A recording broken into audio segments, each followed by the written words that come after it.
Hello, it is September 21st, Saturday. I've gotten back from the chess games, had some food, and here we are. So I'm going to try something different because Anthony, who's running the whole thing and who I've played against many a time now, had recorded some of the games. We did miss one game recorded, or we missed recording one game, so that was unfortunate. It was a very tense game too. But overall, today was quite good. Again, the turnout was pretty low, which is really unfortunate because I want more people. I want to see more people play. I don't want to play like the same person like 20 times in a row. Like, no offense to Anthony, and I'm not trying to be rude. It's just I want more people to show up, have fun, play some chess. Jack and Anthony started playing a game and have me play this young kid. He's like probably 8 years old or something. He's like 8 years old, and his dad and I think his mom was there too. And they're like, "Oh, do you want to play this guy?" And I was like, "Yeah, you want to play? Like, I'm down for a game." So I sit down. I play this guy, this kid. I don't mean to use kid disrespectfully, but he's literally a child.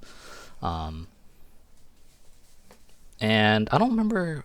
I tried playing into a Smith Mora, so the game went e4, c5, d4.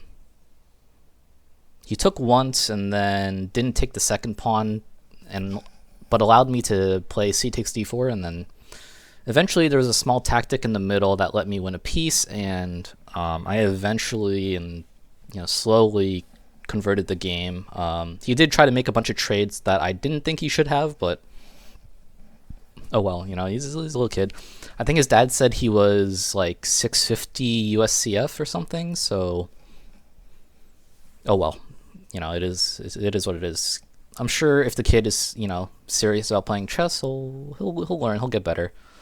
So I'm playing with the black pieces here. Playing against Jack. And he starts with d4. I didn't know he was a d4 player as white. Or maybe I did, I just didn't remember. But the only time I do remember playing against him, I had the white pieces, so yeah.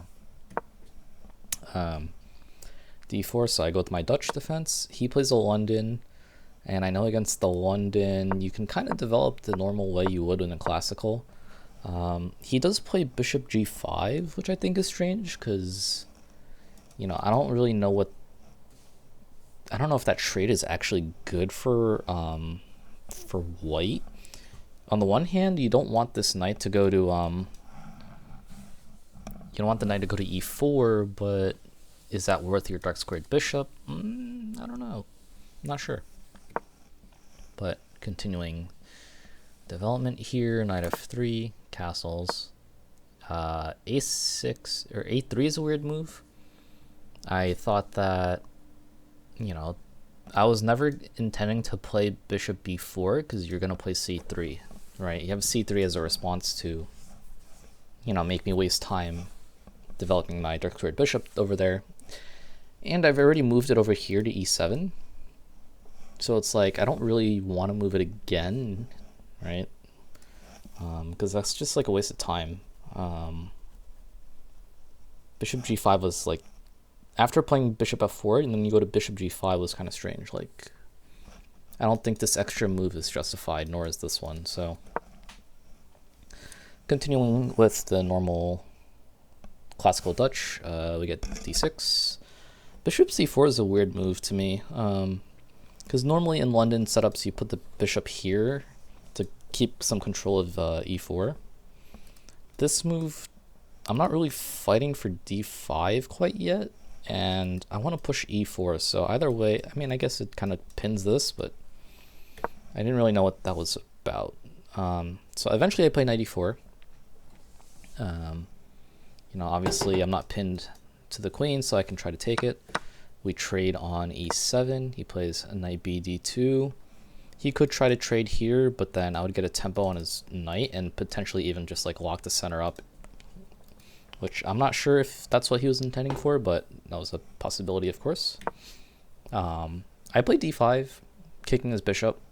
I think it was a little preemptive. Maybe I should have felt this way instead of playing d5, but so d5, bishop a2.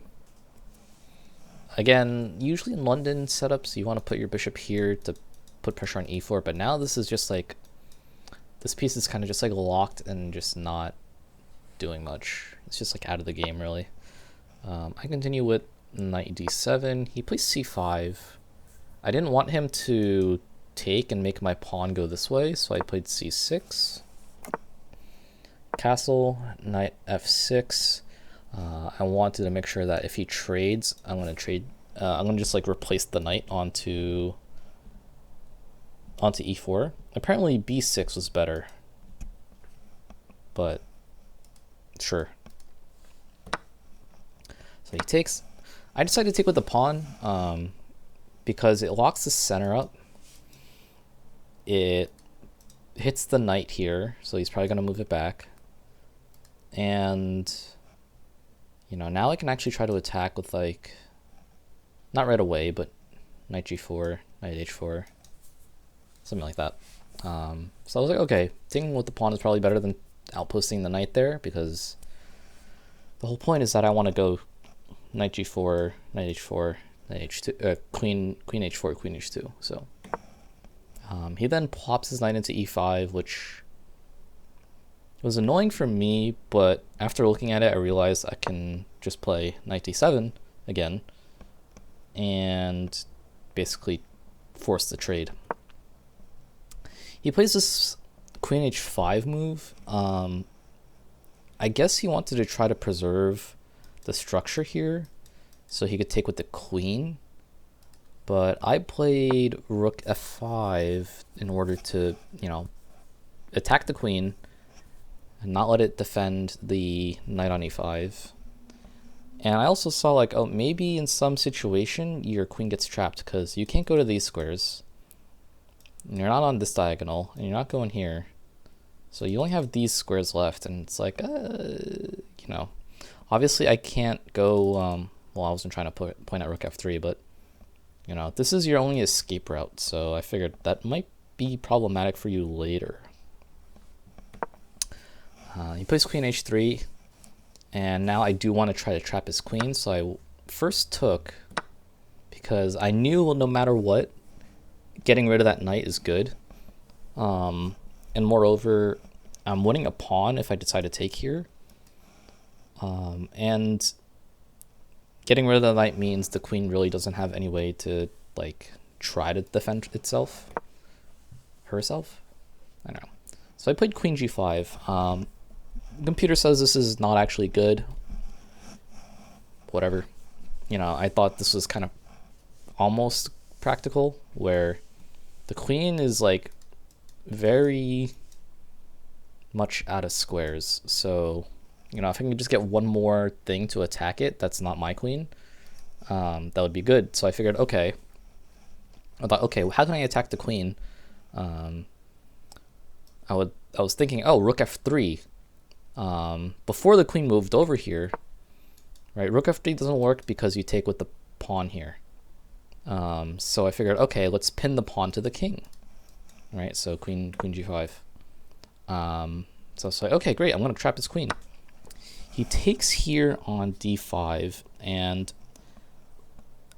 I thought, oh, great, I'm trapping his queen. I play rook f3, and then I realized he has a move, pawn to g3. I don't know how he didn't see pawn to g3 at all, but I just did not see pawn to g3. So now his queen can't escape to g2, and I figured, okay, well, that's not great, but I can still win this pawn back pretty seamlessly. I have my rook advanced on the f-file. I can bring it back if I need to, and then just double up here.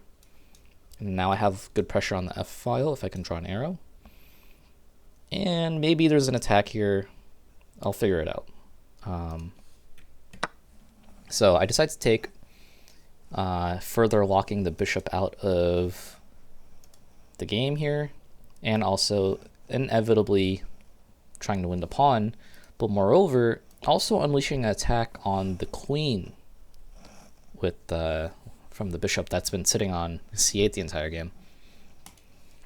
He doesn't notice that this diagonal opened up and his queen is under attack, so he plays rook fe1, in which I simply just take his queen.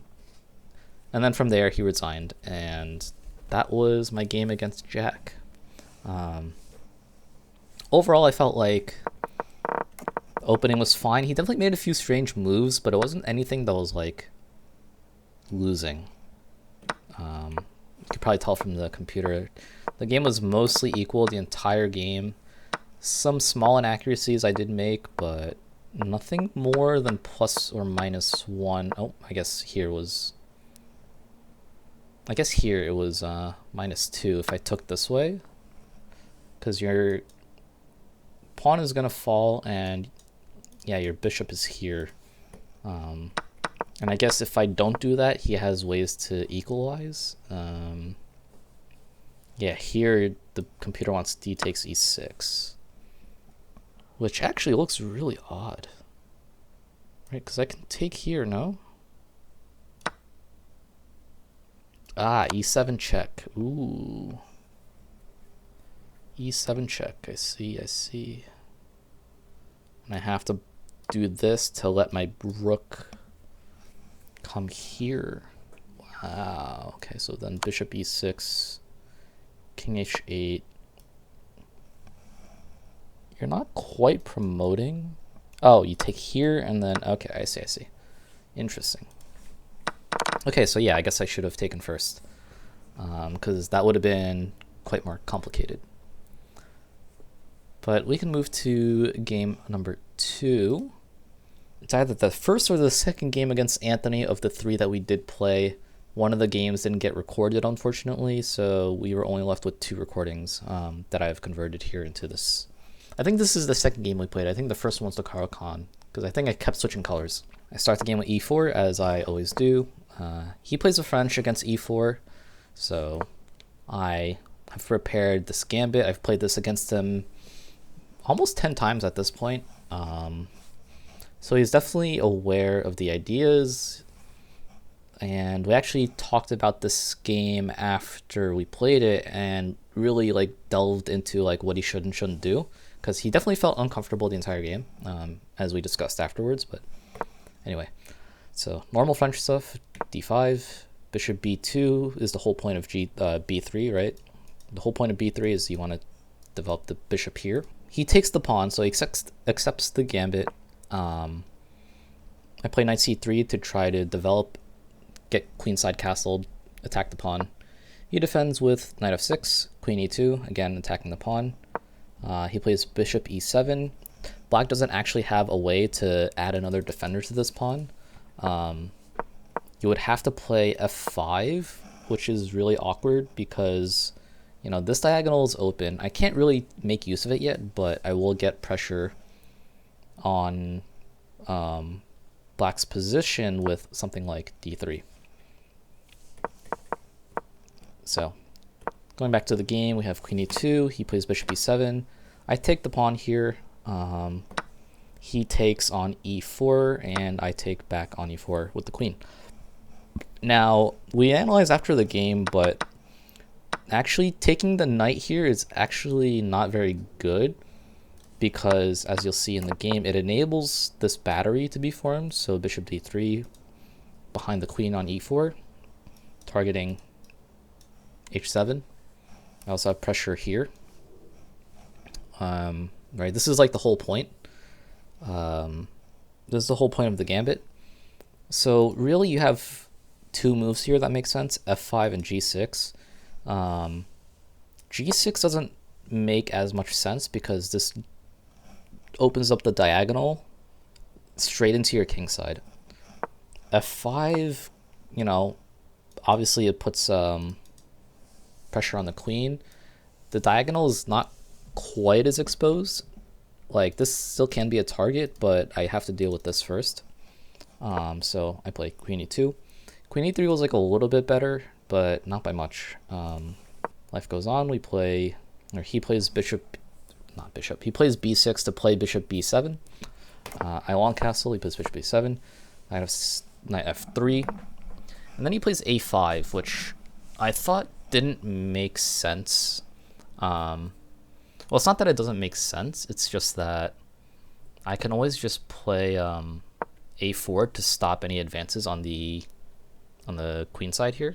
Moreover, you saw the bar jump like crazy. I totally had just queen takes e6. But I missed this move for a solid like 4 or 5 moves, and I'm not sure why.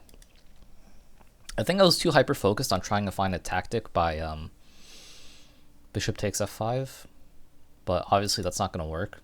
Well, I guess it could work here, right? Well, he doesn't have to do anything, right? He doesn't have to take. But yeah, I just totally missed queen e6 for many moves. And it comes with check, so it's like even better. But yeah, I don't know why I didn't see queen e6. Like, it just totally slipped on my mind. Anyway, a4, knight c6. I play rook g1 because I know this bishop is eventually gonna come over here and try to do something. I don't really want to lose this pawn. Like, it does open up his king, so maybe it was worth it. But I didn't really think I wanted to lose the pawn there, like just instinctively. I think allowing it would have been okay, but I protected it. He's trying to trade off my dark squared bishop, which is causing him a lot of annoyance on his king. I finally realized that the e pawn is open, so I take it. King h8. I decide to trade off the bishops first. I don't remember why I wanted to do this, but I did it. So recaptures with the rook. I gotta move my queen again. Back to e2 it goes. He plays knight b4. After the game he said that after the next few moves here, right, so bishop c4, queen f8, knight e5. So actually, before I get to that story, I was trying to set up a smothered mate with knight e5 and knight f7, but I failed to realize that this needs to be a queen for it to work, because I can't just go here with check, right? Like, so here, there, so I can show you actually. So let's just make a random move, right? Well, obviously his pieces need to not be here, but I was hoping maybe in the future I'd be like here, here, double check, right? And for a smothered mate to work, I would need to go here with check, but obviously this is not a queen, so I can't, this is not check, right? And if he did take, it would be mate. Again, ignore the rook here, but this would be a smothered mate. So I did have a chance to play queen c4 instead of bishop c4, but I felt like my queen was going to be awkwardly placed here if I did put it there, so I decided against it.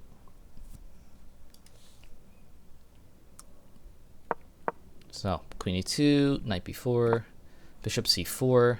I didn't want to trade here. The main reason I didn't want to trade because I didn't want to give up my bishop for a knight, and also he would win a pawn and ruin my pawn structure, I think. So we go on. We got bishop c4 to move it out of the way of the knight. He plays queen f8, which I thought he was just trying to line something up here for whatever reason, but you know, I didn't see a clear plan, so I just went forward with knight e5. The idea, again, smothered mate, or smothered mate that doesn't work, or just straight up a fork here. So knight e2 was the idea he had. He was hoping for king b1 and then queen a3, but it doesn't work because I can just play king b2. And now his knight has to move again, and this fork is, you know, obviously going to be an exchange for me. So knight back to b4. I get the fork off. So he saves his queen with queen d8.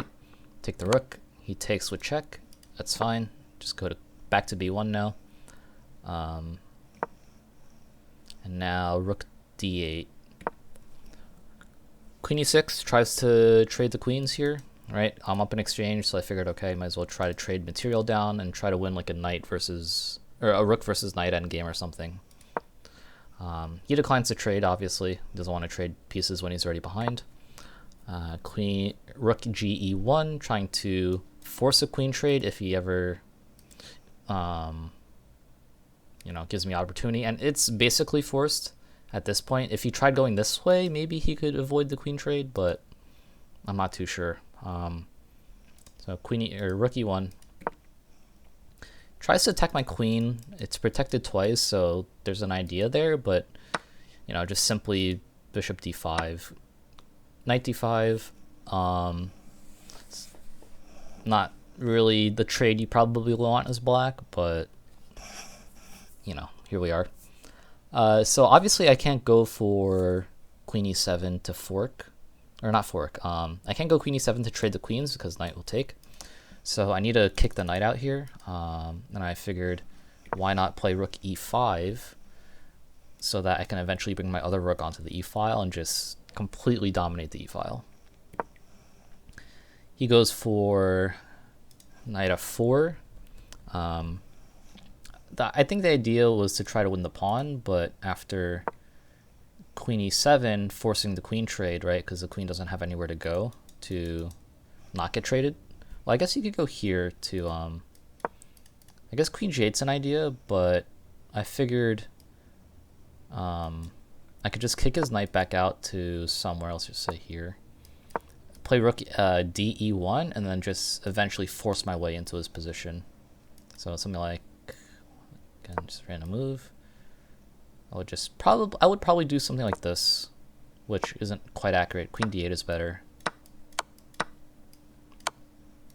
And this would be mate here, but maybe if he finds time to move a pawn, it wouldn't be quite so bad. So after queen e7, knight g6 technically is forking my queen and rook, but it doesn't matter because I can take his queen with check, getting the trade I wanted. You can take back with the knight, but that feels really passive, so he takes back with the rook. Rook is still under attack, so I gotta move it.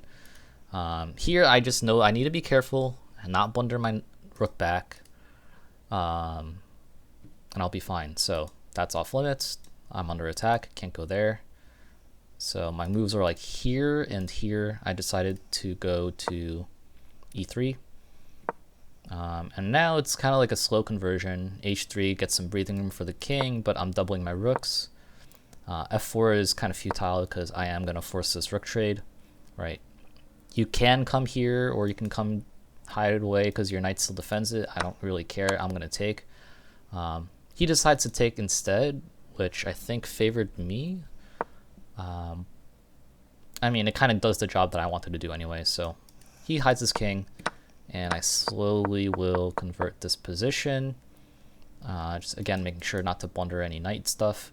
I'm not scared about forks anymore unless it's against my king, but my king's way over here, so I'm fine. So it tries to attack my rook, take the pawn, and then he walks into a fork, and that's the game against Anthony as white. And now we move to the third game. I'm playing black against him again, playing black against Anthony again. So it starts with g6, bishop g7. White's second move isn't too important. Although if they decide to play d4, I guess it does matter. Because then I have to change my plan. I have to play more like a, either more like a King's Indian or like a Dutch. So going back into what I already know, except now I'm playing a Leningrad Dutch rather than a classical Dutch, where my pawn would be here. And this pawn would be down here. Which, I'm not totally familiar with the Leningrad Dutch. I tried playing it, but yeah, I don't know. It's gonna have different plans, so it's a little weird. But going back to the game, knight c3, bishop g7. He plays g3, trying to fianchetto this. I couldn't remember if that was normal or not, because I know in some openings like the London, you don't necessarily fianchetto, but against the Dutch, I think you do. So I was like trying to understand how good this light squared fianchetto was in the English. I think it's supposed to be really good, but again, I don't face this opening enough to put time into studying it. But maybe I will if I know Anthony will play it. So I continue with d6, just solidifying this pawn here, preventing d4. b3. Now I play f5, so this is the Great Snake variation, where you kind of get this nice little setup here, which is kind of reminiscent of a Dutch, except you've already played d5 or e5 straight away, which is one of the things you need to play if black tries to break through with d5. Bishop b2, kind of justifying b3, knight f6, e3, trying to develop his knight. I castle, he develops knight e2, and then I play c6. C6 is kind of like twofold. It blunts this bishop here, but also prepares an eventual d5 break, so I can start preparing it with the moves you'll see here. He plays queen c2, which I didn't really know what he was trying to do with it. I thought he might try to long castle, in which I would not really know what to do. I mean, obviously I'm going to try to attack here, but I didn't really see a way to do that quite so easily. But I was like, okay, if he castles there, I'll figure it out then. Well, let me just stick to my plan for now, which is bishop e6, again, trying to play d5. He short castles, which made me more comfortable, because this is what I'm more familiar with. Knight a6, again, another two-folded move, two purposes. One, maybe I can try to sneak into b4 and pressure his queen side, like these two. So his queen, his pawn, maybe I can get control of this square here because his pawn's already past it. So this could be a weak square that I could try to outpost in. He plays a3, which makes sense. You're trying to prevent this from happening. I stuck with the original intention, ulterior intention of playing knight a6, which was knight c7, again supporting d5. Rook d1, rook a d1. I think he wanted to play d4. I'm not sure, but I played d5, trying to get some space in the center. He could try to lock it down, but I think that would favor me, possible. But it's not totally clear. cd5, knight e2. I didn't know what he was trying to do here. I mean, it's obvious he's trying to reroute his knight, but I didn't know where he wanted to go exactly and for what purpose. You know, like knight b4 is a move, but like what's here? Like, are you trying to attack my pawn that's already defended twice? 3 times actually? 4 times actually. Right? Like I didn't see that. So like, are you trying to go here? Then I just kick you anyway with an e4. So I didn't know what he was trying to get at here. I didn't know what I was trying to get at here. In fact, all I knew was that in this position my pawn was a little weak, so I played knight d7 to protect it 2 ways, and I could also transfer my knights this way, since I should have a good amount of pressure with my bishops pointing that way. My queen can also get over there. Rook fc1. I was like, okay, maybe I can attack on the queen side instead and try to make something happen. This pawn is a little awkward, so is this one. But let's see. Rook c1, rook c8, queen b1, queen e7, trying to put pressure on this pawn. He plays b4 to blunt this attack.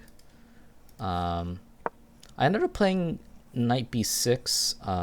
I should have considered knight here to, you know, further attack this pawn. I think he may have just pushed anyway, which would have been a waste of time. So maybe knight b6 wasn't actually that great. Or sorry, knight b5. Knight b6 is what I played. And I saw knight b6, I saw, okay, I can try to pressure the bishop. I can try to outpost over here if the position allows it. I know he still has d3, but, you know, maybe if he plays d3 and he doesn't move his bishop out of the way, I can just grab it and then I have the bishop pair. But he plays d4. And I don't know how good d4 is, like genuinely. Computer says it's a mistake, obviously. Well, not obviously, but you can see the eval says minus 1.6. Computer says d4 is a mistake because of e4, which I did play. And I saw like, okay, so I am getting this outpost on c4 here, but is that enough? You know, is that enough to meaningfully convert some like some material advantage? He plays queen or bishop a1. I didn't know what he was trying to do there. I guess he didn't want to trade his bishop after my knight lands on c4 as it does here. But now this pawn is a little awkward, and I'm also threatening a fork, which admittedly I didn't even see until he mentioned it after the game. He saw the fork, and you know, against the fork, I'm not sure why he didn't just play something like queen c2 maybe, because like this doesn't work. So yeah, I'm not sure. Queen c2 looks fine, but I don't know. What he ended up playing was rook takes c4, sacking the exchange immediately. I remember in the game I didn't know why he was sacking the exchange. Like maybe he thinks the outpost is that strong, and maybe it is. It was -2, and it still is actually, even after DC. But I don't know. I thought it would be hard to push the pawn because it's really easy to blockade with something like either knight to c3. But anyway, he did play a c3. I played b5 to protect the pawn. Rook d1, bishop d5 to blockade his pass pawn. But then he takes and I take back. He plays knight c3 again, and I failed to realize that this pawn is also under attack. Yeah, so I failed to realize the pawn is under attack as well. I was only looking at my knight, so I played rook d8, rook fd8, and that drops the pawn.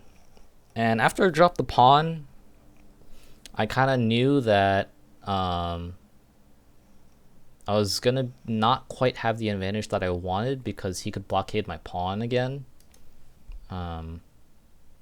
And then he also just has these two pass pawns, which I thought were going to be extremely problematic.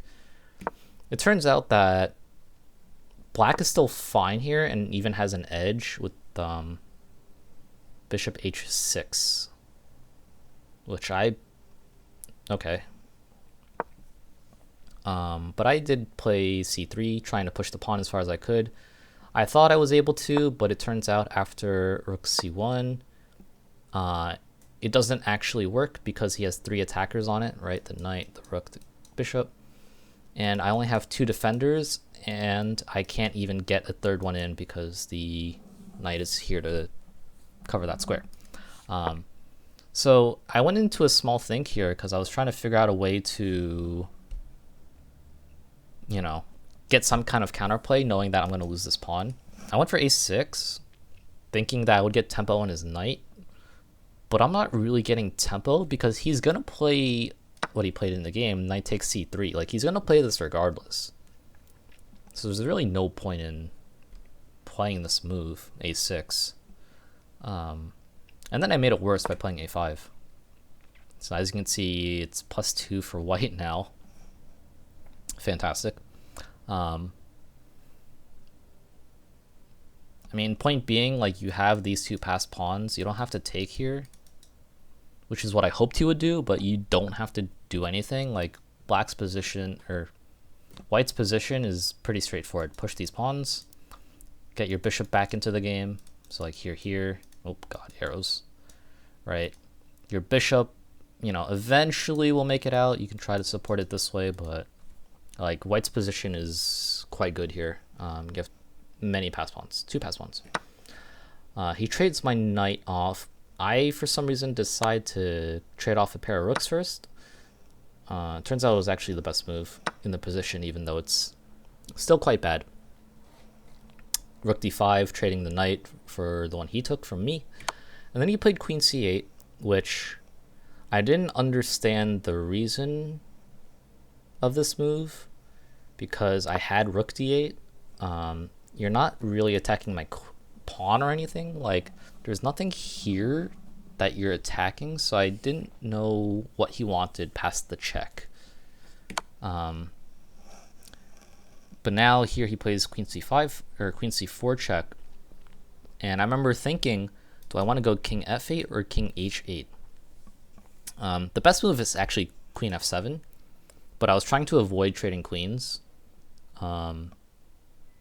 just because I knew he had 2 passed pawns.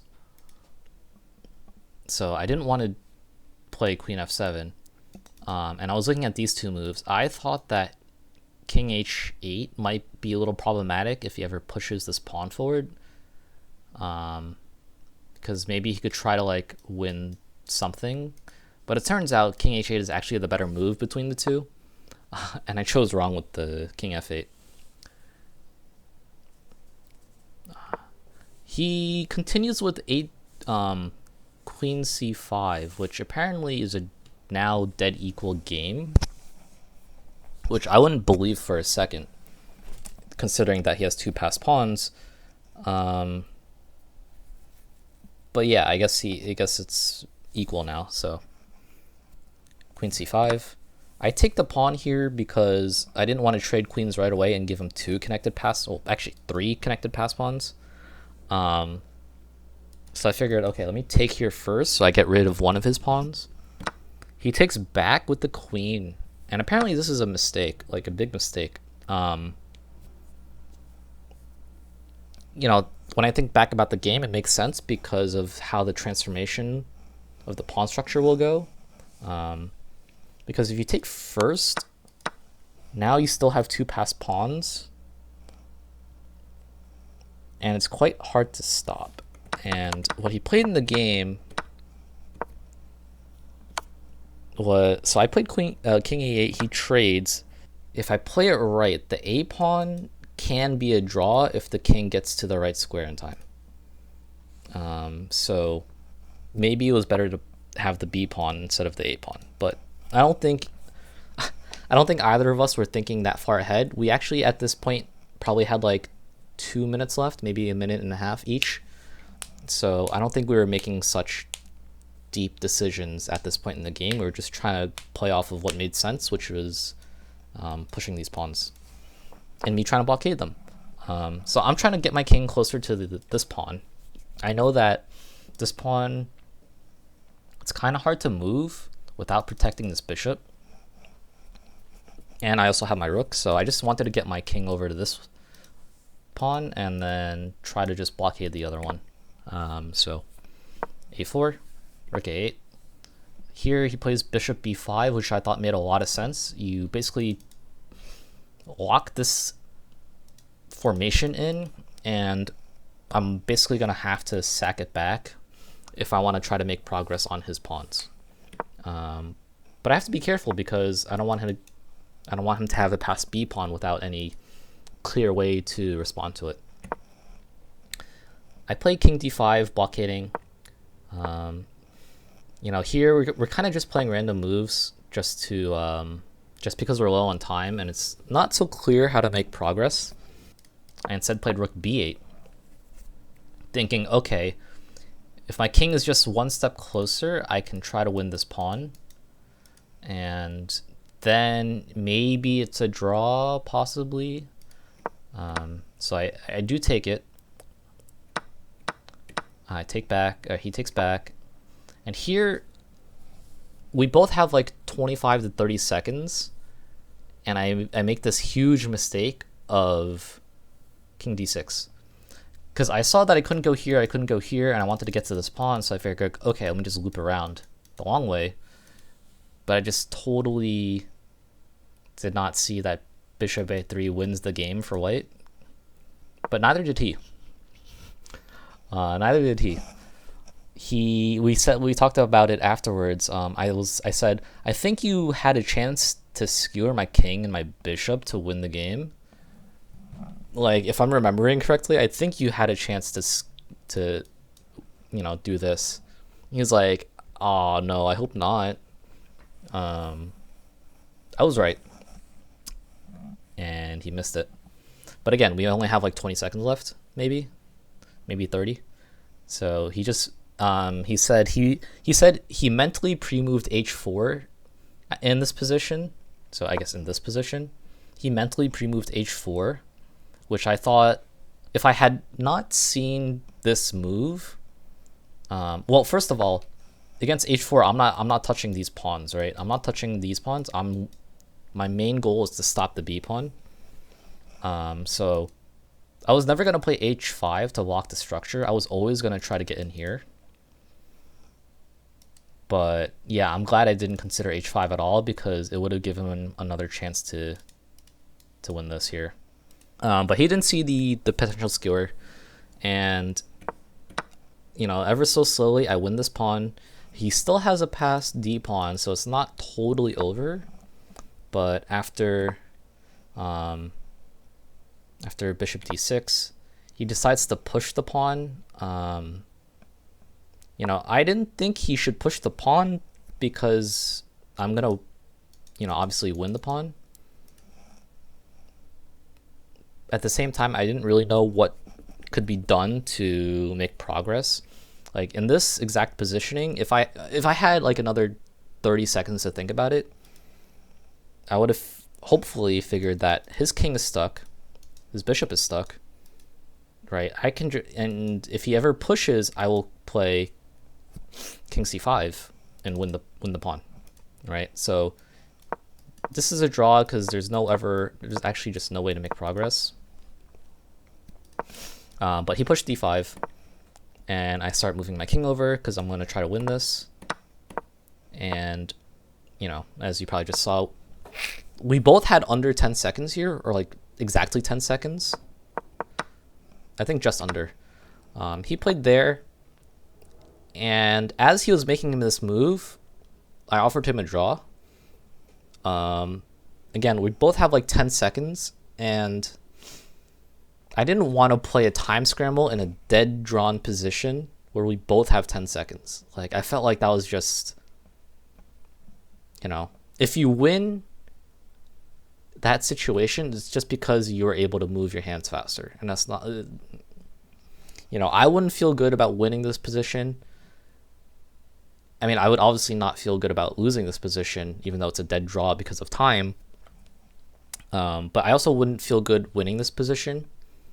So I offered him a draw. We both had still just under 10 seconds left. So yeah, he accepted the draw, and here we are. So yeah, that was the game. The last game of the day to end it. A very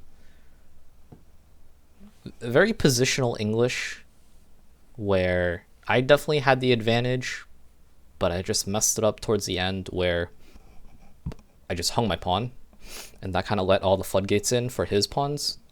Overall, pretty good games. I do wonder if there's anything that happens after the league is over. Like, I don't know if there's like a prize, or like, I don't know. But those were the games. I do have the recordings, but it's all just noise. It's nothing was said in the recording. So yeah, thanks for watching, and like the video if you liked the video.